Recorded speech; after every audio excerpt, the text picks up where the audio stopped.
Musim kemarau adalah saat di mana pohon jati menggugurkan daun-daunnya.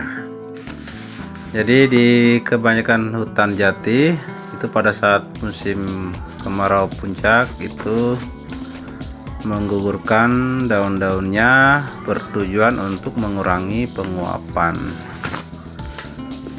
Begitu banyak sampah daun kering yang berserakan di bawah pohon jati ini.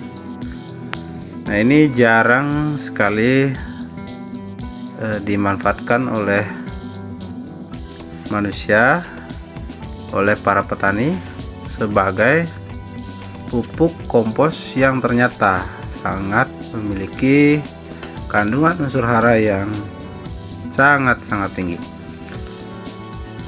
Nah, di sini saya ingin bersama kawan-kawan sobat info semua, kita akan memproses daun jati kering ini ya, yang berguguran berserakan di bawah pohon, terbuang begitu saja.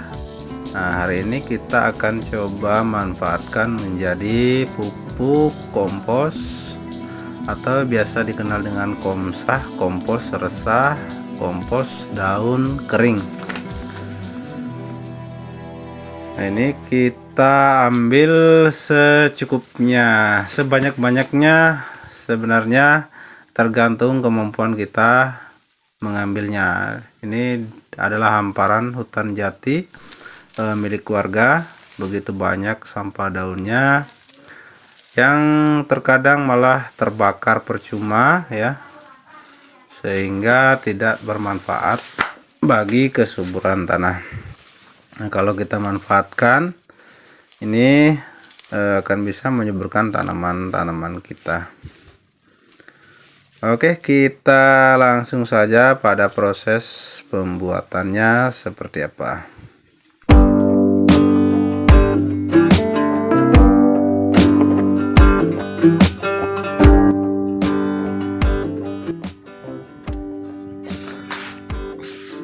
Jadi ya sobat info dimanapun berada, selamat beraktivitas dan semoga sehat selalu. Nah, berikut kita akan lanjut proses pembuatan kompos daun kering, kompos daun jati. Ini saya akan menambahkan gedebong pisang ya, batang pisang.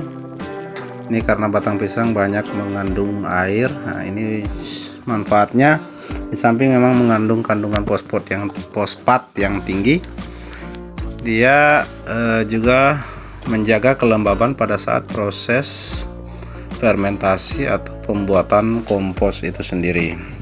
Kenapa saya paling suka menggunakan gedebong pisang ini untuk campuran pembuatan kompos. Nah, pada kali ini saya akan membuat kompos tanpa menggunakan biang starter, E4, mol, IMO dan lain sebagainya. Jadi cukup dengan campuran daun kering tadi, daun jati, kemudian bonggol pisang, gedebong pisang atau batang pisang, dan akan ditambahkan dengan kotoran sapi sekitar kurang lebih 10 liter kotoran sapi. Nah, di dalam kotoran sapi ini kan kita sudah ketahui mengandung berbagai jenis mikroorganisme yang bisa membantu proses penguraian kompos itu sendiri. Nah, jadi bahan semua kita dapatkan secara gratis ya, mulai dari daun jati, batang pisang, dan kotoran sapi. Ini semua kita menggunakan bahan yang gratis tanpa perlu membeli. Jadi sangat mudah, sangat murah kita dalam membuat kompos dalam bertani organik.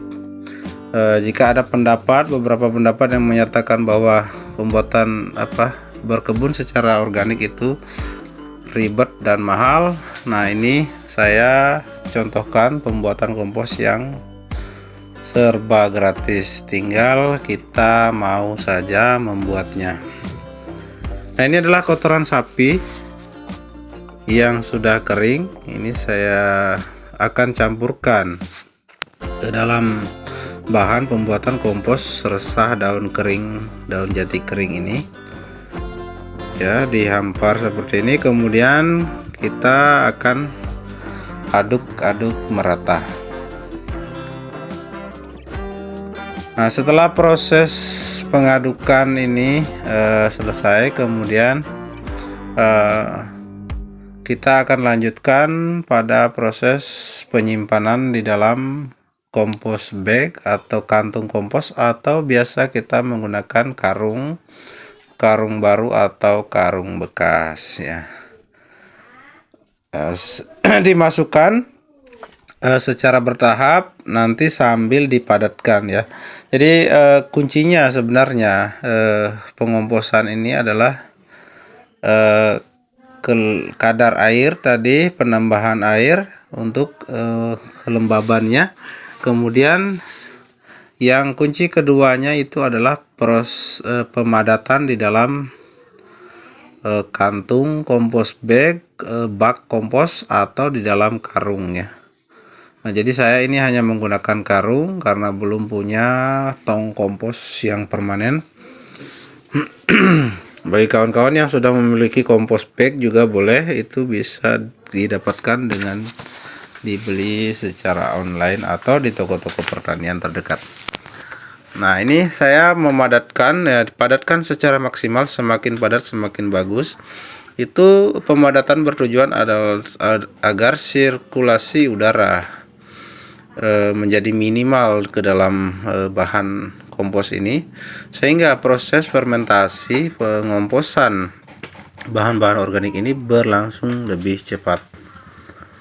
Biasanya dalam 2 minggu sudah ada perubahan suhu, sudah mulai terjadi fermentasi, dan untuk sempurnanya biasanya di atas 1 bulan itu sudah bisa kita manfaatkan.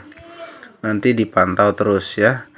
Nah, dengan menggunakan batang pisang atau gerbong pisang ini, kita tidak perlu lagi menambahkan air pada setiap minggunya karena kelembabannya sudah pasti terjaga dengan batang pisang yang mengandung unsur air sekitar 80-an%. Ya, setelah semua bahan dimasukkan, dipadatkan kembali, kemudian ditutup. Nah, ini akan kita simpan di tempat yang terlindung dari cahaya matahari dan hujan secara langsung.